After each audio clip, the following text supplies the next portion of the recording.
Welcome to the Heartbeat. I'm very excited for this episode with the Freemans because I love talking to couples and picking your brain what of how you've been able to make it work for so long. And I know y'all are also relationship coaches and guiding people in their own relationships. So this is going to be a juicy conversation. Personally, I'm very excited, and so I would love to know like your story. How'd y'all meet? How did this thing happen? And kind of just what you've learned along the way. I'd love for you to share as well. But yeah, I Funny guess en- start from the beginning. Funny enough, we met in the gym, which we Hmm. both thought separately would be a great place to meet someone, right? Because you already are like-minded in some ways, valuing health. And so we both had that thought before meeting each other. And And I then have failed many times. I only succeeded once, but that's all I needed. There you and go. one of the things I loved about it was he asked for my email address instead of my phone number. And so we played pen pals for about a week and just got to know each other a little bit that way. And then finally, because I was waiting for when he would, because he kind of disguised it as, oh, let me get your information for a friend who wants to ask you some career questions. Which wasn't a lie. It was true. I Yes. had an ulterior motive, of course, but it was true. So he finally asked me to brunch, and this is kind of a funny thing, but I wasn't ever like a big dater before that time, but right before I had started meeting him or met him, I'd really been working on myself. And so I was in this short stint of going on dates. Like I felt because I finally really loved myself and valued myself, I was actually just like attracting people to ask me out more than ever before. So I think this is funny to say. I had another date planned for that night, but I called that person and canceled with them because I really felt such a draw to him that I was like, I at least really want to explore this. And yeah, many. I would say the beginning seemed to be more clear and easier for Jocelyn, though I was on board.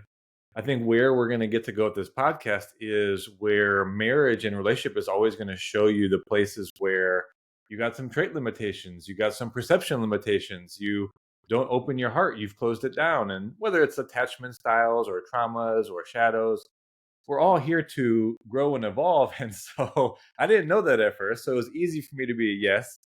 But then we started, Jocelyn was already down the personal development route in terms of intellect and courses and leadership. And she invited me into these things, which did take me a little bit of time to understand because I went to college for a while. I'm like, oh, I did all the learning I need to.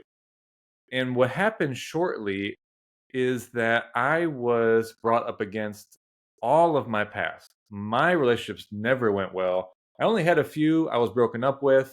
I cheated on a few times. And so relationship seemed to me as if the place that either I wasn't fit enough, I was going to eventually get hurt, I didn't have what other women were looking for. And though here I was in a relationship early on with someone that was wanting to be in it with me, all of that came up. But the way it came up was, oh, she's too interested in me. So I tried to break up with her. So I tried to do that on the phone. And this is a key that could propel us forward. She was doing the development and she called me right back and said, that doesn't work for me. Like me saying, let's just be friends. She said, it doesn't work. And the crazy thing was, it wasn't like a immediate conscious decision. Her saying that, and however it provided the reassurance that I needed to feel, it spoke to me. And I immediately said, I'm in. Like, I'm in. Like, I was never really out. It was my fear talking. And so that was a key moment that we stepped into. Oh, this is going to be development and evolution for both of us in the long term. And I think we both now knew that that's what we were in for. Now, does that mean challenges didn't happen throughout our 11 years together? Definitely not. But I think that was a key thing for us to both be in on. And I'll just fast forward to where we are now, and then I want to hear your like in between questions for our journey, because actually our wedding anniversary is next week. It'll be 9 years married. We're really excited for 10 years. We've got like a big trip planned for next year, but we've been together, as Aaron said, over 11 years. We have a daughter. We're in toddler life right now, so we really are getting to see new sides of each other and evolve now, even as parents and being in like family life.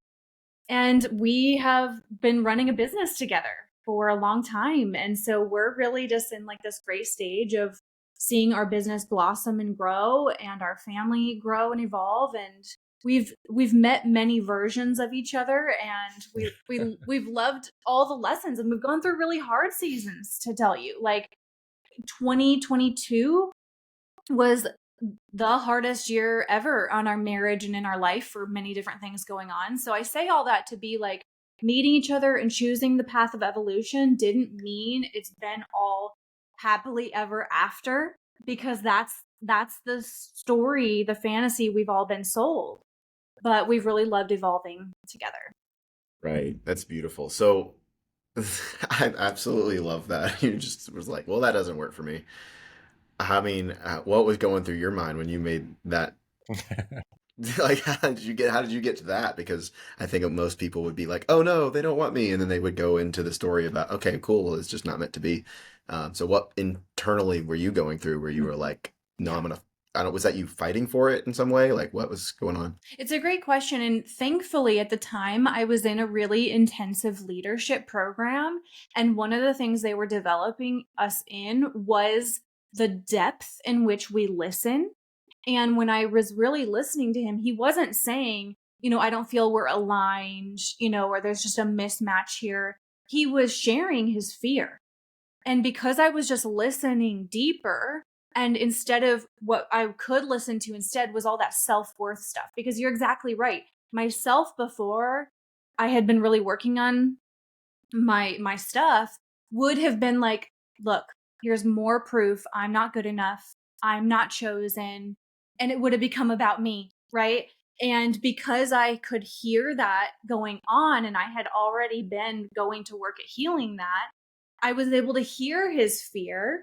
And because I did feel such a strong possibility between us, I said, you know what if I could just speak beyond the fear? What if I could, in a sense, like invite him to go beyond it? And it worked, I guess you could say. That's amazing. And for you, Aaron, was that just like oh wow, I'm like you said, you just switched into like an I'm in. Was that was it just shocking because she was so in? Like what were you going through in that to have your perspective shift? That's the funny thing, because when I talk to people that are early in a relationship, for me, it wasn't really like there was a particular skill or conscious choice I was having to make. This one for me came at such a subconscious level that it was just in a millisecond, the understanding that this person was committed to me and I didn't need to fear the rejection, the hurt that all the other relationships had shown me previously. So it was just clear that that's the place that I was requesting to just be friends from. And just to hear that from someone, though I wouldn't have been able to say, hey, you know what? All I really need to hear is that you're committed. It wasn't something I would have thought to even ask for. But when she said that, it just broke through those barriers I didn't even realize, and then allowed me to move forward with a certain confidence and safety that we can now do this together without this fear for me of, yeah, I'm going to just be broken up with again. So it was a disconfirming experience in a lot of ways. It like disconfirmed all of your fears. That's beautiful. So I know that y'all have been through a lot, as you mentioned. Could you share a little bit more about 2022? I think you said what was going on, if you Yeah. don't mind sharing, and how have you evolved through that?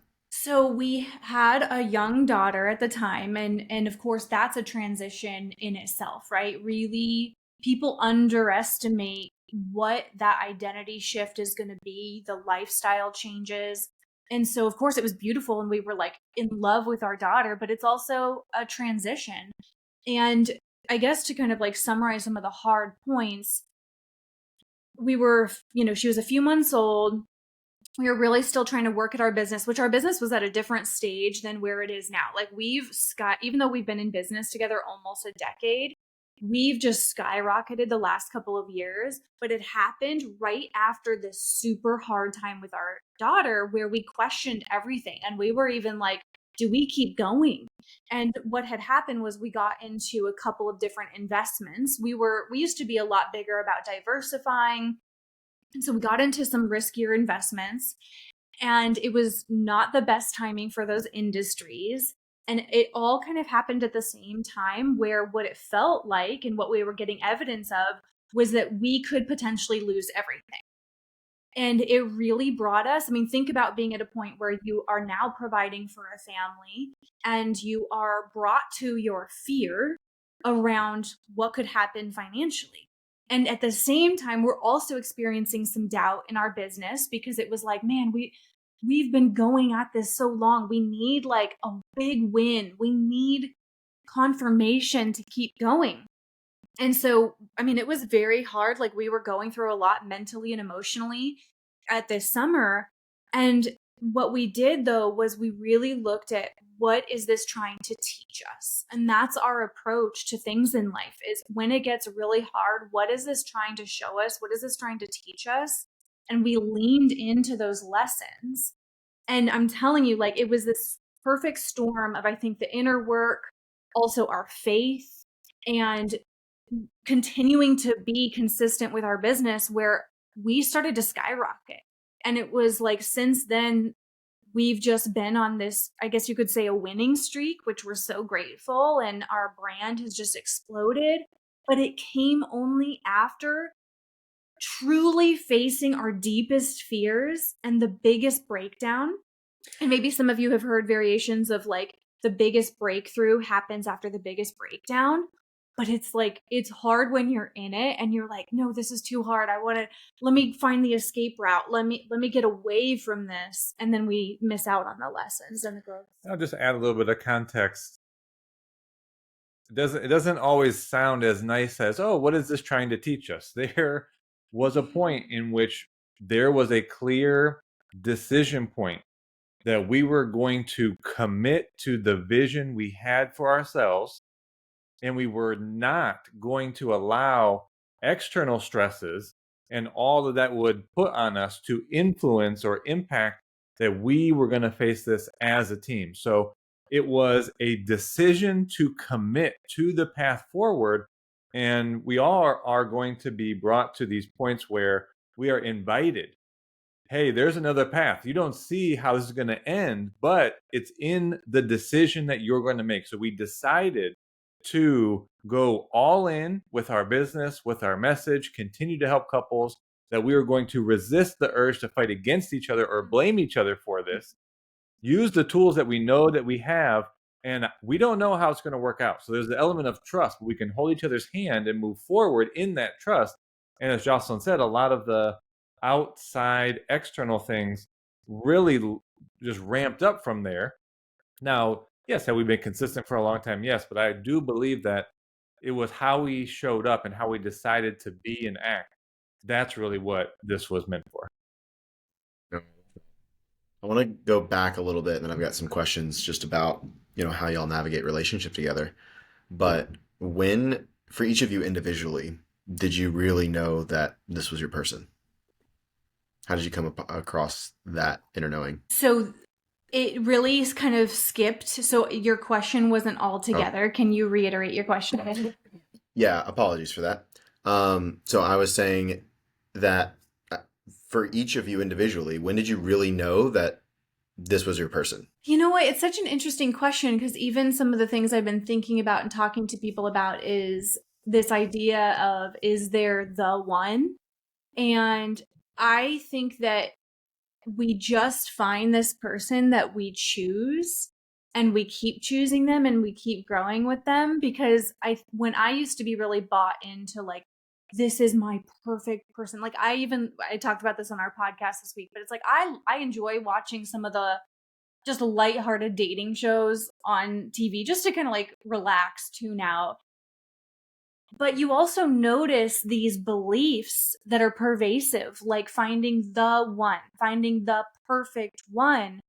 And there is no perfect one. Like, that's the thing. We weren't perfect. We're still not perfect, but we're both committed to growing. So to your question, what I can say is, there was a point at which I sat him on the couch And he hadn't yet fully said yes to personal development yet.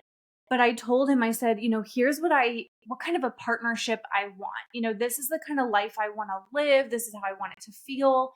And part of that is being committed to growing and being willing to look at ourselves and engage in personal development. And he didn't totally know what it was, because when you haven't started it, you're like, what do you mean? Like, are you talking about continuing education classes? And so I was inviting him to do a particular program that was really powerful for me. And he said yes to it. Whereas I'll tell you that previous relationships who superficially maybe looked like the person I was looking for, in terms of all the things we say, right? Oh, I want someone funny, hardworking, of course, that I'm attracted to. They like fitness, right? Like we can list off these traits, which of course are a factor, right? We want to feel as though there is that alignment there.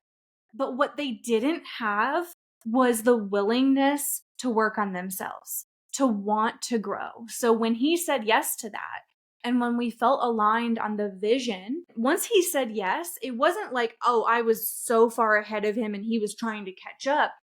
And in fact, he leaned into it. And in many seasons, he's challenged me to level up, right? And so that's what we've done for each other, is just invited each other to keep evolving and growing. And that's what makes us keep choosing each other and continue to create a great life together. That's beautiful.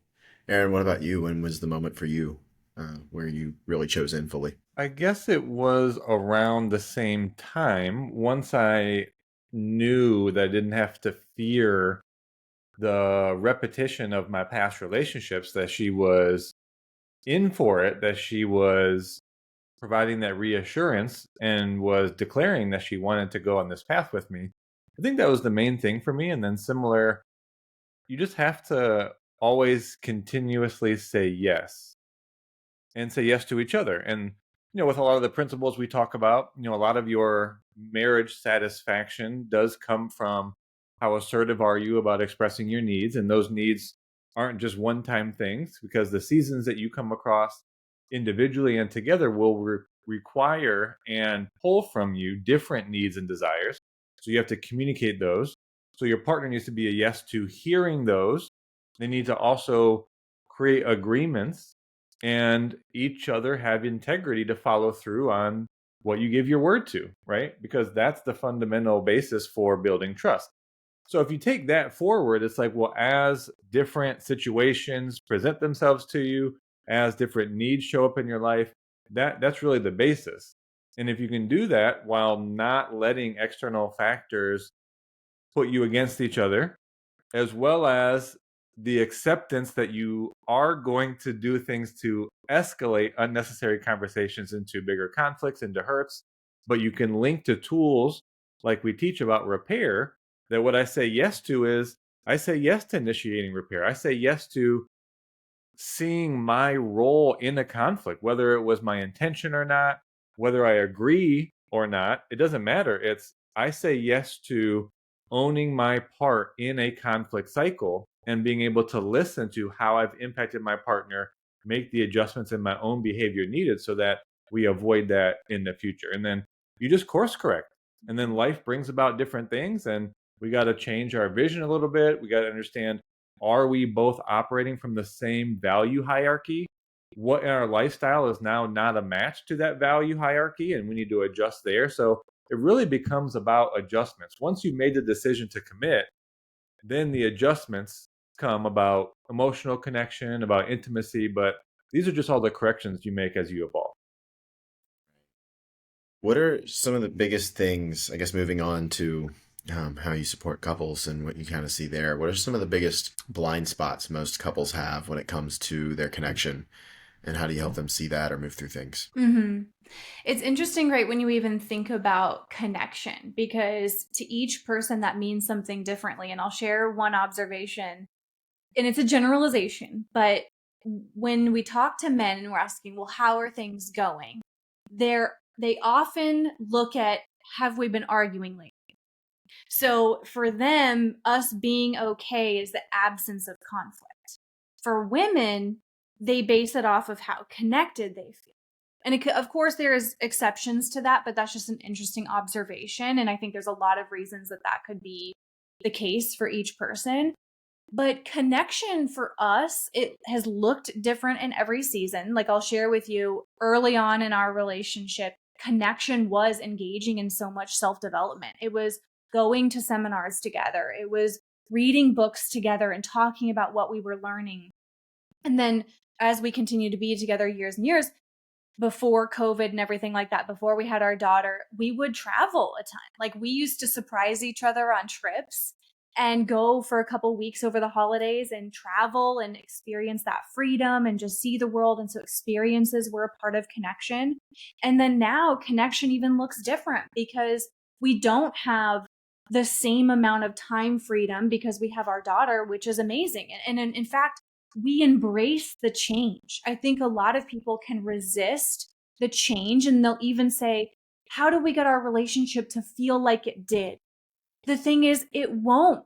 You're not meant to. Change is inevitable. Evolution is inevitable. Your life season and the circumstances that you're facing are going to have you adjust what connection looks like. So for us, connection now looks like experiencing family life together and these moments of joy with our daughter. And in our content, one of the things that we focus on, because again, we don't get a date night 3 times a week or even once a week, to be honest.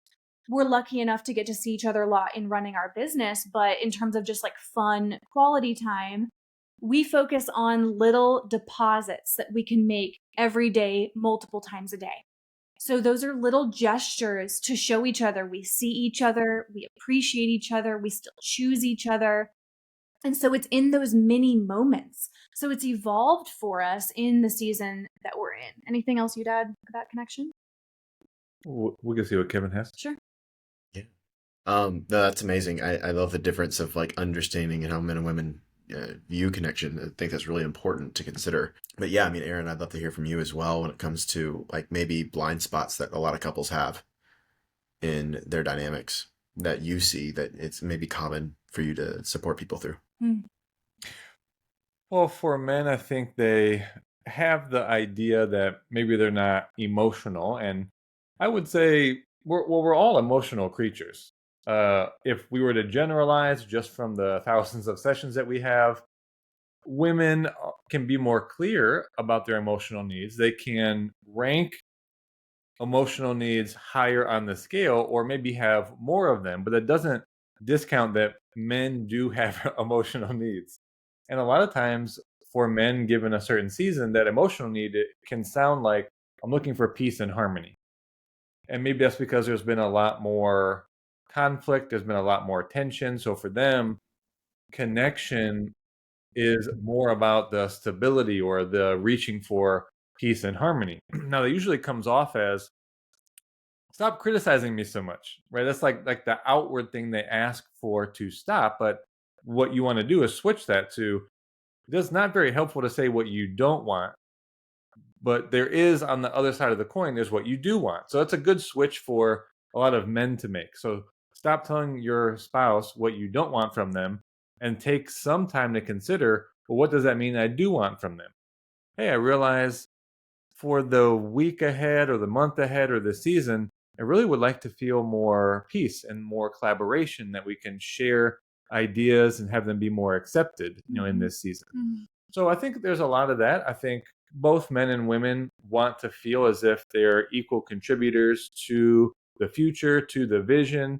We want to feel like we can share ideas, share thoughts and opinions, and have that be just understood, given the space to let it breathe, let it evolve, build upon that. And I think a lot of men wouldn't necessarily say that, but that can build into a level of connection and optimism and joy and enthusiasm. A lot of times what shuts down the connection and enthusiasm is I share something, and whether it was my partner's intention or not, if it sounds like a correction, well, I just stop talking and I just go about what I was doing, right? So it doesn't breed connection. So I think the level of conversation, the level of acceptance and understanding that we can build upon, there's a comedy show that actually uses this as their foundation.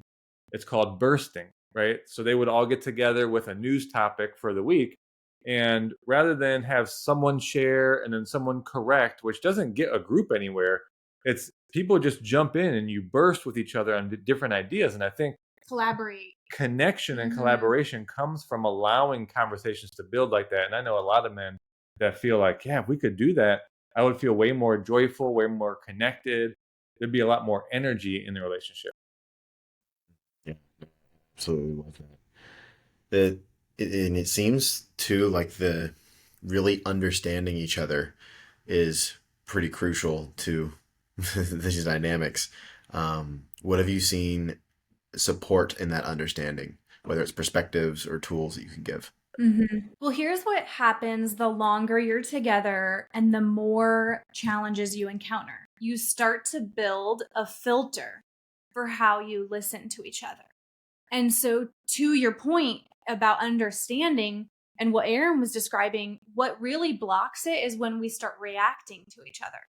We're no longer curious. We're not asking clarifying questions. We're not trying to see where they're coming from. We have these filters of, here we go again. They have another thing they're upset about. Here we go again. They don't care about my perspective. Because again, they've created those filters. They weren't there in the beginning because you guys were a blank slate And assumptions. and assumptions getting made. So we have to, you asked the word about blind spots. When we want to look, and this is what we do in our work with couples, one of the things we do is look at what are those filters that you have for each other in which you're listening to each other. And they show up. And so, in order to get to a place of understanding and connection, we have to slow down. We have to truly listen to understand their perspective and then be able to ask clarifying questions and start responding, which requires us to be conscious and not just, unconsciously reacting to each other. We have to slow, like, we'll even say that to people. We're on a session with them and they're just ping ponging back and forth. They barely let the other person finish their sentence and they already are saying something. And we say, hey, let's slow down. Take a breath. Like, just take in what your partner just said. And even having them mirror it back. Mirroring is a technique that a lot of people use to just basically say, reflect back what you heard. And a lot of times the partner's like, Most of the actually, time. no, that's not what I was saying. Like, you heard it differently than what I really was saying or what I meant. So anyone listening to this who wants to improve their communication and ultimately then feel more connected, do the simple things. Slow down. Take in what they're saying. Mirror it back to make sure you're hearing them correctly and see where that takes you, because you may come to find, wow, I actually have been misinterpreting what they're saying because of those filters that I have. What can, I guess, is that the process of cleaning out the filters, so to speak? Or is there another way in which you can kind of like clear that? Because like you said, it just kind of creeps in. Well, I'd say there's many different ways or ingredients to clearing out those filters, but I'd say most practically, it's about getting better at proactively communicating with each other. So, quick example, we actually did get a date this week. Again, it's not an every week thing for us. We don't have a ton of family in town and things like that. But on the way to our dinner, we playfully, because we've been able to communicate how we're feeling without it being such an intense conversation. And, oh, they're telling me where I'm failing. So we were able to lightheartedly share with each other, hey, like a quick example of what I would say, I feel like you've been kind of more short and snappy in your responses the last couple of days. Everything all right? How are you doing? And then he could hear that and he could then express why. And it took 5 minutes. It didn't have to become this big thing that we took personally. So, what we do, I use this phrase, talk about things when they're seeds rather than weeds. So, they become a filter because we don't talk about them, because we just hold it in, hold it in. We all know that how the brain works is it gathers more evidence for that being true. And we just continue to look for that. And so just even practically, it's just getting better at proactively communicating. And for anyone who's like, okay, but what would that look like to even start to get better? We have a family meeting guide. There's a template for quick weekly check-ins, quarterly, and then yearly. They all have different questions. And it helps you, especially just checking in weekly, taking the 5, 10, 15 minutes to ask the 5 questions that we have in our guide will help you address things when they're little, rather than letting it build and build and build and become this big thing that now either shows up in conflict or in that filter for how you're listening to each other. That's amazing. Where can people find that, by the way? So on our resources, I mean, you could go to our Instagram to start with. Everything is really linked there, or you could go straight to our website, meetthefreemans.com. All of our resources are there. Amazing. That'll also be down below in the show notes for everybody tuning in. What are some common questions that y'all get or are concerned when people come to you? What's really the issue that they're coming to you with? And then what's the maybe actual issue that you're recognizing is underneath that? I would say even one of the principles underneath that is most people see that the need of a partner conflicts with a need that they have. So whatever the subject, whatever the particular need is, and oftentimes it happens because I'm just going about my day and I'm not as proactive or assertive about what my need is. Okay, so it's like, is that necessarily a huge problem? No, but if you're going to let that go, now your partner brings up something else. Hey, I'm kind of upset about this. I feel some tension around it. What I need is blank. Now, the other person that wasn't being assertive takes that as now this is my open door and opportunity to slam. Oh, yeah, well, here's what I need. It's like it hijacks the conversation, it steers it away from the request that a partner is making, and you make the conversation about yourself, and it's very frustrating. So, whatever the need actually is, if you can take away that all you need to do is get more resourceful and creative and let each of your needs be independent of one another. So Jocelyn can express a need that she has.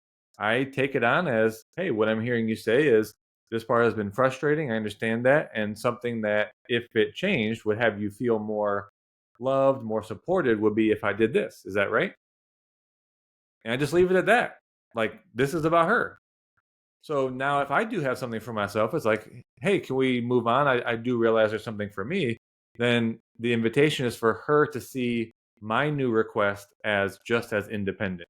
Hey, here's my need. Here's the experience I've been having. And here's the request that I have of you. And then without bringing up anything else from the past or that doesn't make sense, her honoring my request then to go forward. Amazing. And I love how practical this stuff is that y'all are sharing too. So I hope everybody's taking some notes and taking this in. I know in the beginning, y'all really mentioned the importance of personal growth and really choosing a partner who's devoted to growth and evolution and the relationship itself being a place for that. How have y'all seen it played out, whether it's for yourselves or within clients of how can somebody see the relationship and use that as the space to grow themselves? Like, what does that actually look like? I mean, it first starts with a perspective, a mindset, right? And I even wrote this in a post this week for us, that we all know that phrase, what you resist persists. And you've all probably noticed that everywhere you go in your life and every challenge you encounter, there you are. You bring yourself to every situation, every relationship. And before I began personal development, I didn't see that I kept encountering and engaging with the same relationship dynamics over and over again. It's like, oh, different partner, different partner, different partner. But I'm in this every situation. Like, there I am. And so it starts with that mindset of being able to see that, you know what, instead of resisting challenges that come up in a relationship, because again, we have to get beyond this whole happily ever after finding the one mindset, because that is what keeps us resistant to challenges that are inevitable when you're going to build a life with someone. You're going to not only encounter external stressors, whether it be financial hardship, career stress, mental health challenges, starting a family. There's an array of external stressors that you're going to encounter. But building a life with someone who's different than you, who has different perspectives, different personality, etc., that's not all bliss and paradise. We hope, of course, that there's an underlying alignment there, right? Like compatibility does matter, of course, and having those aligned values. But we need to embrace that challenges are going to happen. So if we do that, if that's step one in our perspective, then step two is, what is my part in this? If I look at things within our relationship as a mirror of what is this showing me, and by the way, that shouldn't be only on one person. That's what burns people out, is when people come to us and they're like, I keep doing this. I keep working on myself. I keep looking at these situations of what I can learn, and my partner isn't. That's frankly not a partner. That's not a partner. What sports team, what company would have someone not pulling their weight? It wouldn't happen. You'd be kicked off the team, you'd be fired from the company. And so I invite anyone like hearing this of like, you've got to pull your weight in the relationship, which means you don't keep blaming your partner, and you both look together. This is what two partnership is: two people willing to look at themselves, look at these dynamics and see how they're playing a part. And if you can't see it because it's a blind spot, that's why people often come to us, because they can't quite, they see their part in a sense, but it still feels like, no, this would stop if my partner changed this thing. And so having an external person hearing the dynamic, seeing it, then that can oftentimes mirror it. You know, we challenge people that we coach. Like, we're not just like, oh, tell me how that makes you feel. We're like, hey, can I point out you have some flawed thinking in how you see that? Or, hey, here's how I see you participate in that interaction. And so we like to challenge people. So if anyone feels like they can't quite see their part fully, or they just keep feeling trapped in these loops together, having an external perspective can really help.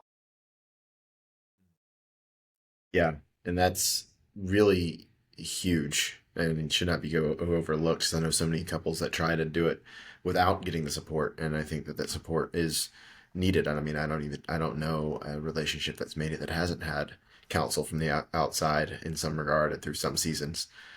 You know, also when it comes to repair, I want to talk about repair for a little bit. How does somebody go about repairing? Because I know it's this buzzword, people talk about it. Okay, it's cool to conceptually understand, but could you walk us through how that what that actually looks like, maybe a practical way, and how y'all do it? And are you talking about repairing after an argument or repairing something bigger in the relationship?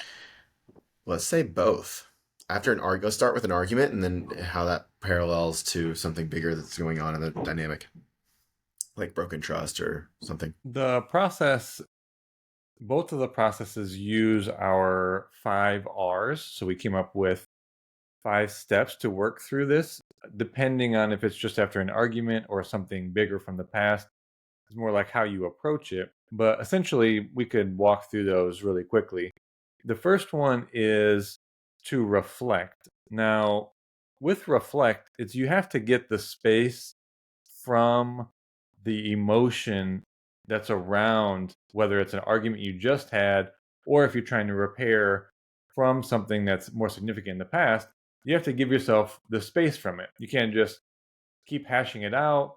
Your body and your mind hijack the conversation, and you're more reactive. So you have to get the space. So whether that means you then request, hey, I need a few minutes to process and consider this, and then we're going to come back to it. The better you get at repair, you can reflect with each other in the moment, but that does take some practice. So you're reflecting, you're giving yourself the space, you're giving yourself now the cognitive space as well to then consider the second step, which is responsibility. So a lot of it just really comes down to the moment a partner is willing to take responsibility for the role they played. Now, responsibility doesn't mean that you're all to blame, doesn't mean that you're taking the burden of all of it. What it is saying is that you're willing to see what was the root cause. You're willing to look at yourself, your own patterns. You're willing to go beyond the surface level topic and realize what role you played. Now, a part of that is to say, hey, I'm not really sure, so I'll be a listener here only, what were you really impacted by? So now I'm allowing my partner to express, and then I'm not just going to defend or argue with what I disagree with or make my point or change the timeline. I say, yeah, what I'm hearing you say is you were most impacted not by how I yelled, but I know I did that, but it was how I just like walked out and abandoned you and had you feel that you were just on your own Mhm. and you can't trust me. And I take responsibility for that. So some of this comes from the level at which you're listening to your partner. So I take responsibility, and then kind of fast tracking, we can move into the third step is actually the conversation called reconnect, where you're actually now connecting, not just debating details. And then the fourth step is about remind. So depending on the level of emotion and significance, I might need to remind my partner through reassurance. Hey, I know this is tough. And what I can say is that I'm committed to this, not Mhm. only long term, but I'm committed to being a better listener. I'm committed to understanding. So I'm providing the emotional reassurance here. And then the logic side kicks in where we can set agreements needed to prevent this upset in the future. So hey, it just turns out that swearing in a conflict, it's a trigger for me, and I just need to request that we remove any swearing, we remove any labels of each other, we remove escalating conflicts, and that's going to allow me to stay engaged and be an understanding partner that I want to be. So making those agreements then links to the really the big part of repair ongoingly is, do I have the integrity to follow through with what I'm now saying? And if I could say, I know everything Aaron just shared almost makes it seem like, wow, how do you simplify repair like that? It's because we have mastered this over 10 years. These are not easy conversations, especially because people are not taught repair growing up. What are we taught? Hey, say sorry. A lot of times, especially if these are recurring patterns that have happened in your relationship, just saying I'm sorry isn't enough. And so if you heard Aaron describe all that and you're like, okay, that seems hard to do, we have a free web class where we walk through the entire process again in an hour. And we also have a repair guide that you can follow step by step. And actually, a lot of couples pull it out after arguments and say, okay, let's follow the Freeman steps. All right, let's both do this reflection step first, etc. So I just wanted to share that because I know that is a very intimidating conversation and it is challenging to take responsibility for our part. The mistake that we often make, because Aaron shared the right way to do it, which is coming and sharing our responsibility, most people come to the table and they're like, hey, let's talk about the argument. And then they just start rehashing the details. I didn't like it when you said this. And no, I didn't say that first. First, you said that. And now they're actually just re triggering the argument itself. So it's going to take a totally rewiring. So, definitely anyone who needs to get better at that, just go watch our web class and get our repair guide to walk through it. Amazing. I love that. Last question here, and this is really, I want to ask both of you individually. Maybe you have a single cell brain and you have the same idea. But what common traits do successful relationships have, whether it's values or what do you see are the ingredients for, and I you say successful relationship, I mean a relationship that lasts and that is full of passion. What are the commonalities or what are the Mm, ingredients that are needed for that? Such a good question. And we've actually been doing a lot of talking and writing about this because we are going to be working on our next book. And this is a big thing we want to be focusing on are those traits. We've already mentioned some of them, but I'll like outline a couple that just first jump out is definitely a commitment to integrity and taking responsibility. Like you would think that integrity is just something people automatically have, but no, like a lot of us aren't raised in families where it's valued, including myself. And I used to be driven solely by my emotions. So an example of that being in conflict, I was raised and when you felt emotion, and I saw this is what I saw from the people older than me, when you feel emotion, that gives you a pass to say and do whatever you want. And so I had to, once we got together and we committed ourselves to this and we created agreements for times of conflict, that's another tool that we have. I had to develop personal integrity, which is no matter how upset I get, Number one, I know how to regulate my emotions, but I'm able to keep my word, to honor those agreements that we have. So integrity and then responsibility, taking responsibility for our part in conflicts, for our part in dynamics that happen in the relationship. Two of those, they're not easy. What additional traits come to you? If we were going to talk about personality traits, then you could also say just the changes to your cognitive and behavioral patterns that get you into the insecure attachment style versus the secure attachment. So yeah, I know there's a lot on attachment styles out there, but you just have to be cognizant to be moving yourselves, again, both cognitively, you could say emotionally and behaviorally, to be in the secure attachment. And then from personality traits as well, the trait neuroticism is, one's tendency to experience negative emotion. And a lot of data just shows that it's more difficult if you're really high on trait neuroticism, and it's just over time going to build into the filters, the perceptions. And then if you're not proactive in your communication, that continues to build into projections about my partner's controlling, they don't care about me. So it's a very difficult trait because that just builds over time. So really noticing and doing the self-care work, that if you have a tendency towards high neuroticism, to do that inner work of seeing things more positively, reframing perceptions, reframing situations. So that's just a key one that we do know data shows a lot about as well. That's amazing. And I also just want to add from what y'all said in the beginning, which was devotion to growth, which I think is also very important. So thank you so much for coming on the show Yes. and sharing your heart and your story, your wisdom. I put everything's going to be down below in the show notes. Any last words or words of encouragement to couples out there, or anybody single um, that loves love and really is wanting to do more work on themselves? I mean, I think it's just reiterating the through the different seasons that you experience and the different challenges, that you too can get stronger, more connected, more bonded through it, just through the approach that we're talking about. Because I feel like we have come to not only love each other more through these different seasons, but respect each other more. And our bond is unbreakable because of the practices that we're talking about. So just that encouragement of you can grow even better together over the years. I'll add one of my favorite quotes currently, and it's not a direct quote, but it's a hard thing to really understand. But life and a marriage should really aim for meaning and not happiness. And when you aim for meaning, then you realize that things are going to happen out of your control, and you approach those in a way that allows for the evolution. You approach it in a way that keeps you on the same team. And if you do that, then the happiness and the joy and the peace and the harmony will show up in your life. If you only focus on happiness, then your expectation to not have things happen is so high and such a barrier to you facing these things that are inevitable, you kind of cripple yourself.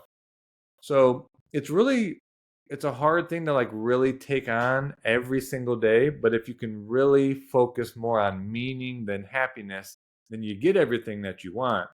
If you focus on happiness, you're going to be in for a longer hard road. I absolutely love that. Thank you again to both of you for just coming on the show and sharing your hearts. Thank you for having us. We've loved this conversation. Boom. And we're done, I believe. That should be it. It's